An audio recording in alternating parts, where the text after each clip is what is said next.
Am I the a-hole for showing his spreadsheets of everything I pay for and showing their dad doesn't pay for anything? Okay, I'm getting mixed opinions from this. We have 2 kids, 13 and 11. I'm not going to lie, we live a pretty frugal life. All the extra money I make goes into their college accounts or fun weekends. Dad has them once a month and is the fun parent. Can't get his child payments in, but willing to do a surprise trip to Kennywood. It's frustrating, all right. I try not to say anything bad about him, but he has been pushing the narrative that without him and the money he gives me, we wouldn't have the home. It's so false. And now the kids are going, well, Dad pays for this. My last straw is when the kids told me that it's Dad who pays for the home. So I pulled up my budget spreadsheets and includes all the stuff that he pays for, so child support, and he hasn't paid for the past 2 months. The kids were upset for being lied to, and the oldest got in an argument with him since she called to confirm. We got in an argument and he's calling me a jerk. My friends are split on this and I am wondering if I went too far. Now for the top comments. Not the a-hole. The situation sucks, but your ex attacked. You were just defending yourself. So nope, not the a-hole. He is. The data will speak for itself. And that's why Opie's not the a-hole. If she had gone on the attack and said nasty things about her ex, it would be a little more gray. But all they did was give the kids a basic, factual account of their budget breakdown, so they understood the financial situation and allowed them to form their own thoughts about the subject. Kids are old enough for introductory personal finance 101, will serve them well in future. If he was actually lying and the kids were believing his lies, then absolutely unequivocally not the a-hole. Period. You almost had to do this. He doesn't look bad in their eyes because you exposed him. He looks bad because he lied to begin with, and because he created a situation that he lied about. To add to that, the kids deserve to know what they are dealing with in case they ever need support from him in the future. Honestly, they will either learn now, or they will learn when a kid asks for money for something very important in the future and have their hopes crushed. Better to learn now. Not the a-hole. The truth can hurt sometimes, but the truth is in the facts. As for the back child support you are owed, court order for garnishment would be in order. Working on that. Just want to tag on that my husband stayed quiet about his ex to his kids. He didn't want to say anything negative, didn't want to badmouth her. And that's generally true, but sometimes you gotta say the truth, especially when they're older. He never did, and now there are grown adults who believe that he did nothing to help them and that she was a saint when she was the cheater and want nothing to do with him. Don't make this mistake. Not the a-hole. Next story. Am I the a-hole for refusing to raise my son's child as I raised my daughter's child? I, 57, have 2 kids, Erica, 24 female, and Dave, adopted, 25 male, with my husband, Liam, 62. When Erica was 16, she got pregnant and decided to keep her baby. I was very upset, as I felt a child would impact her future and she wasn't thinking of the consequences. However, after having her son, Adam, 8 male, she became more responsible, and my husband helped raise Adam while she did high school and part-time when she completed her degree. She now works and supports herself and Adam. Dave announced recently that he and Anna, 25 female, are expecting their first child, and this caused tension in our family. Erica is my daughter from my first marriage and is mixed race, while me, Liam, Anna, and Dave are white. Anna went to the same school as my kids and made comments about both Erica and Adam's heritage and shaming Erica for being a teen mom. Dave told us that Anna has grown as a person and that she has changed. But Erica refused to be around Anna spending holidays with her mom and was angry that Dave would have a relationship with Anna after what he did. Anna has apologized after that talk, but Erica feels the apology is insincere and too late, but does now attend family events and mostly ignores Anna, though will not allow Adam to be near her. I am struggling to balance both relationship with my kids. Anna and Dave recently invited us all to their gender reveal, and I thought this would be a good way to move forward as a family, and we all agreed to attend. After the gender reveal, Dave asked Liam and I for our car keys, said he wanted to load some of the baby shower presents in our car. I was confused and asked why. Apparently, both he and Anna thought that like we helped raise Adam, we would help raise their new baby. So they wanted to load our car with some of the diaper/baby clothes for when we look after our new grandchild. We told them no, as we are too old now, and that they are both financially stable to look after the new baby. While we are happy to occasionally help out, they should be responsible for their own child, as they are old enough. Dave said that him and Anna have lots of student debt and can't afford to take time off and needed childcare more, as Erica got a single-parent grant to help pay tuition. They called me and Liam and Ferris raising a child is expensive now and that we should help out. David said we ruined Anna's big day as an expecting mom and that we should have at least said no in private, but thinks that at least for the first few years we should be hands-on grandparents. Dave also accused us of favoring Erica over him, even though we said the situations are both different. I am about to retire, and Liam and I have had plans for years about going back to our home country, which they both know. I would have said I wasn't right here, but even Erica thinks we are being too harsh on Dave and Anna. I'm thinking, what the heck did I just read? If Dave is old enough to not use protection, he sure as heck is old enough to raise his child. Both him and Anna. You are not the a-hole. The situations were vastly different. How could they even expect this of you?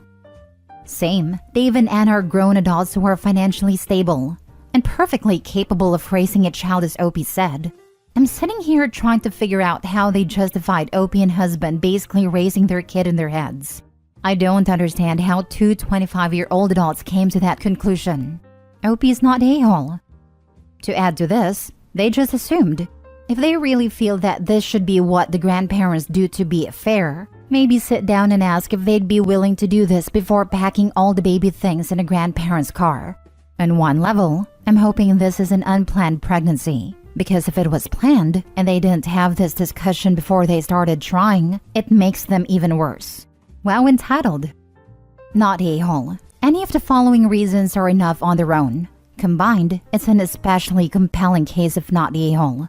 8 years have passed since you took on that role to support your daughter, and you're about to retire.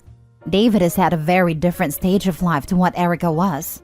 This also reads as though Erica was a single parent as well as still in school, correct me if I'm wrong, whereas David and Anna will raise their child together as employed humans at the adult variety. You have valid reasons to feel uncomfortable around David's wife, which could possibly complicate the arrangement. They knew you had plans to return to your home country for a period. And the main one? They didn't even ask. They hadn't even discussed how this would work with you. We should have at least said no in private. How about them asking in private? Next story. Am I the a-hole for refusing to try and keep my kids quiet so my sister-in-law could sleep? My sister-in-law, her husband, and their kid currently live with myself, my husband, and our 3 kids. Their house burnt down, and it's in the process of being rebuilt. They've been here 2 months. My sister-in-law works overnights 3 nights a week. Her husband doesn't work. I work from home, and my husband works 5 to 6 days a week installing docks. Now, even on the days that sister-in-law doesn't work, she insists that my kids remain quiet and don't make noise at all, because she will insist on sleeping until 4 to 5 p.m. after going to bed at 11 p.m. the night prior. She claims it's because her body can't handle the sleeping schedule, but she refused to switch to day shifts. I'm honestly freaking sick of trying to keep my kids quiet, literally all day and most of the afternoon, so she can sleep, while I'm trying to work on top of that. My son has ADHD and he is off the walls most of the time, so I'm constantly having to stop what I'm doing, work, to go and correct my kid for having fun in his own house. I told my husband this wasn't working and that we needed to sit down with the sister-in-law and tell her this isn't working out and come up with an alternative. So we sat her down yesterday and basically told her she has 3 options. Either buy noise-canceling headphones, put a camper in our property and sleep out there, or change her work schedule. Because I will not be telling my kids to be quiet from sunup till sundown anymore.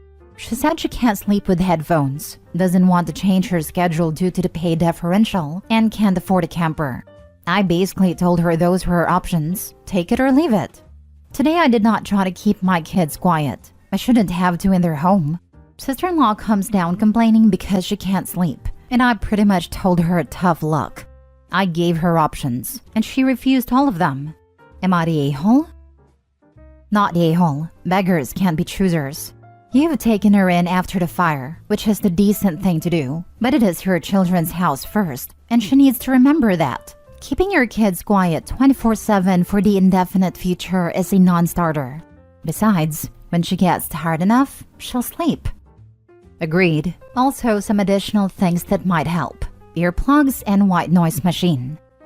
There is a fourth option. They can live somewhere else. And why isn't her husband working? Is he a stay-at-home dad? Not a-hole.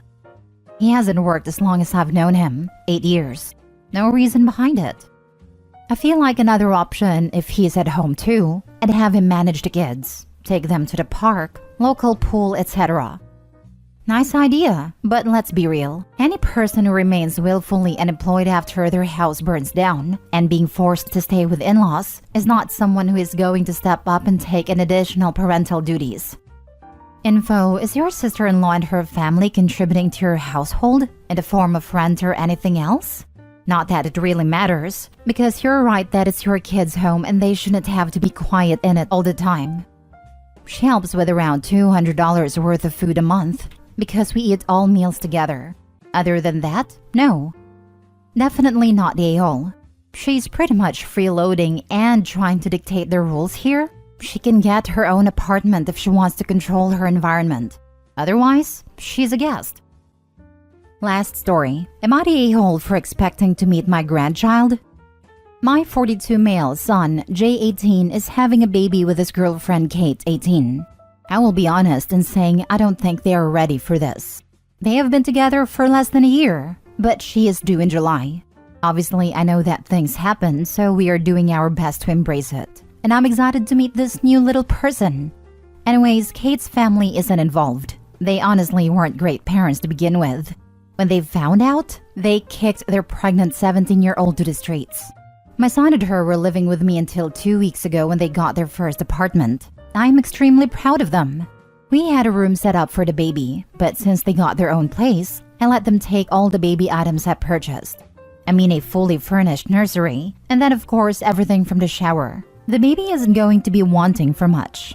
Well, the baby is breech. They have tried everything to get that baby to turn, but nothing. So they have a C-section scheduled for July 3rd, assuming the baby doesn't flip or she goes into labor. I requested this day off of work and then asked my son and Kate if they would like me to pick them up or if they plan to have my son drive them. My son was confused and told me that he would drive them. Why would I drive them? I told him I was just offering and told him I'd be in the waiting room waiting for her to get out of the surgery. Then Kate jumped in and said they weren't having any visitors at a hospital. She said she needed time to heal, and they wanted to bond with the baby. She said it would just be the two of them and her sister. I'll admit I was pretty taken aback. I mean, I feel like as the grandparent, I'm closer than the aunt, but whatever. I said okay because I didn't want to fight, and said I would be waiting at their house. Kate jumped back in again and said the only visitor they would be having was her older sister. She said she would be in pain, bleeding, and trying to breastfeed, and that she wanted privacy to do that. She also said that I never got my TDAP booster, which I don't need as I had it maybe 5 years ago when I had to go to the ER for a cut. So I couldn't come until the baby had its first shots or I got the shot. I pointed out to her that if she didn't have a natural birth, that she wouldn't be bleeding, and it would just be a surgery recovery. She could stay in the bedroom and relax, and my son could bring her the baby when it's hungry. She told me that nobody was taking her newborn from her. Lots of other things were said and I feel extremely taken advantage of. I sheltered and provided for her and my son when I didn't have to. Plus, I give to them a lot. I now see a lot of other narc tendencies from her. And I feel like it's World War III with my poor boy caught in the middle. I don't feel like an a-hole, but she and my son are saying I am. Am I the a-hole? You absolutely bleed after a C-section first of all. Second of all, you're the a-hole, and it sounds like your poor boy is on his girlfriend's side. Stop taking it so personally. Yep, I bled for 5 weeks. 5 weeks? I am so jealous. I bled for 9 to 10 weeks. So we get to bleed just like a natural birth, but also get the fun of recovering from a hair abdominal surgery at the same time. And of course, the doctor comes into my room just a few hours after delivery, telling me how I'm a good candidate for a VBAC. I'm like, nope, one and done, my good sir. I didn't even need to read past the title to know you're the a-hole. However, I did. This is a classic you owe me parent behavior. Yikes. Back off before you do more damage. Right? Good people. I do things to help because I care about my son and his family. OP? I do things to help because I want to guilt my son and his family into catering to my demands. You should have warned them your generosity came with a lot of strings attached. How about you show this new-to-be mom some respect and privacy while recovering from a life-altering event? You're the a-hole.